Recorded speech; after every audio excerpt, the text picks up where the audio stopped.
Welcome. This screencast video is to help you setting up your research proposal. You might wonder where to start. Of course, the most important step is to understand the assignment. Read it, maybe even study it and discuss it with your teammates. Next, it would be good to take a little step back and look at what is on the table from a more high overview. In general, any research project will be centered around a research question. This research question needs to make sense in the bigger picture, the aim of the study. And then if you look forward, at the end, the answers that will be the result of you conducting research need to answer the research question. Otherwise, what would it be good for to do that research? It's also important to understand in your role as field researcher what the operations that you're conducting field research in is all about. I'll use the IKEA example. It's important to understand what IKEA is about. High value for money in the furniture business is a key cornerstone in what IKEA means in the world.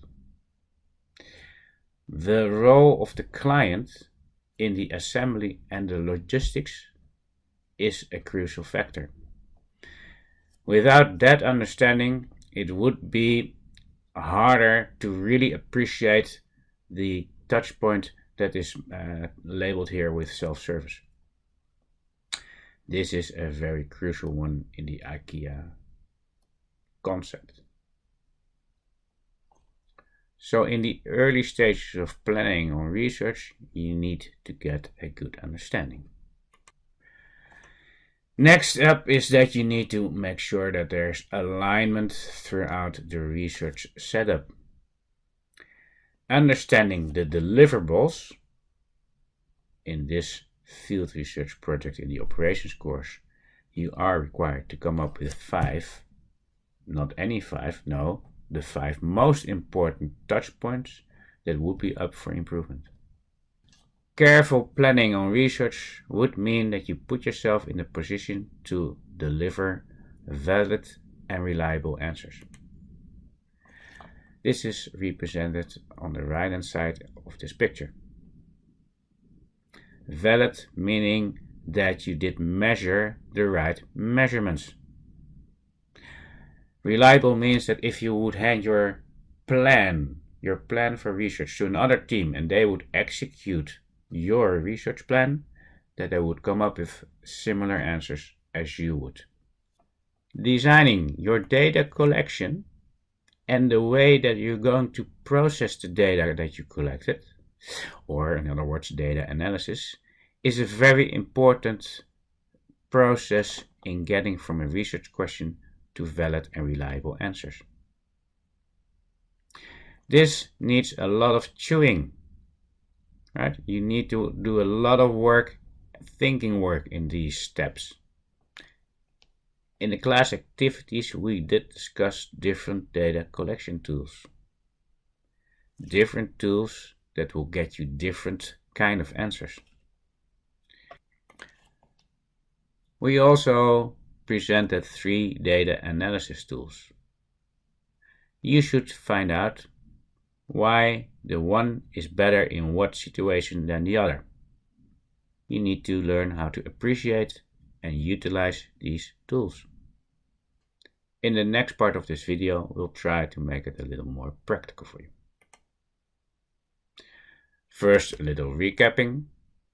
So, in the whole research setup, there should be a golden thread. You can read throughout the research proposal from left to right or from right to left. Both ways, it should make sense. There needs to be logic, right? It's all interlinked. The suggestion that I give to you is that you dry run different data collection tools just by coming up with some sample questions in a survey or sample questions that you would include in an interview, or some of the observations that you're planning on in doing field observations. Next is the data that you would collect, potentially would collect. Would that make sense in one of the 3 data analysis tools that we discussed?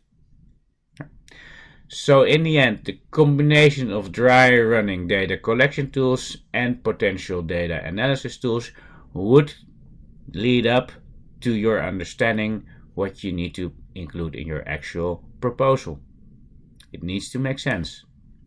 It needs to provide you the best design how to get from a research question to the deliverables.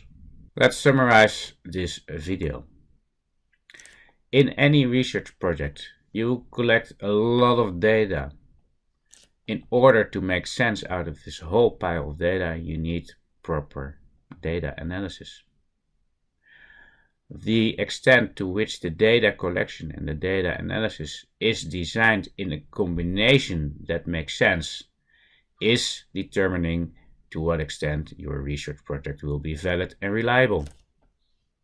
Asking yourself what data you actually would need is a very important question. The second bullet point represents another important question. We are working towards a list of 5 touchpoints that would be the most crucial touchpoints that need improvement in the outlet assigned to you. You might need to understand what the important processes are that are linked to the research question. After having a good understanding of the important processes that are linked to your research question, you should get a good understanding of what the key characteristics in these processes would be. After you got a good understanding of the important processes that are linked to a research question, it's also important to dig a little deeper and see per process what the key characteristics would be. For instance, in queuing issues, a waiting line in La Mangerie for the cash registers, it would be important to understand what number of guests do we see in the waiting lines and in what times, considering the timeline. Would it be important to link it to information on the number of cash registers that are opened at different times? What are other processes that might be of influence on this queuing issue? A lot of questions to ask, a lot of things to explore. So this is what we need. We need an inquisitive mindset. We wish you a lot of success with working on the proposal. Do a lot of thinking, discussions in the team, and don't be shy if you come up as a team with questions to reach out to us.